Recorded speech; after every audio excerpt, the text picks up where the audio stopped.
வெங்கட் பிரபு மற்றும் கோட் படத்தின் தயாரிப்பாளர் ஆகியோர் தீவிர புரமோஷனில் இறங்கியுள்ளனர்.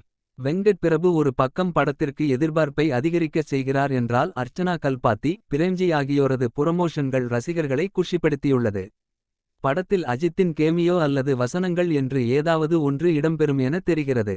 படம் ஓடும் 3 மணி நேரம் ரசிகர்கள் போனை தொட மாட்டார்கள் எனவும் அந்த அளவு திரைக்கதை விறுவிறுப்பாக இருக்கும் எனவும் வெங்கட் பிரபு தெரிவித்துள்ளார்.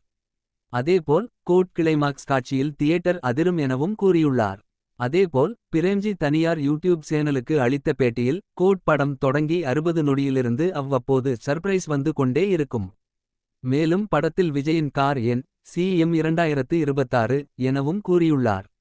இது ஒரு புறம் இருக்க அர்ச்சனா கல்பாத்தி நாங்கள் கோட் படத்திற்கு எதிர்பார்ப்பை குறைக்க வேண்டும் என்றே படத்தை பற்றி பெரிதாக பேசவில்லை எனவும் கோட் படத்தின் பட்ஜெட் விஜய் சம்பளத்தைச் சேர்த்து 400 கோடி வரை செலவானதாகவும் கூறியுள்ளார்.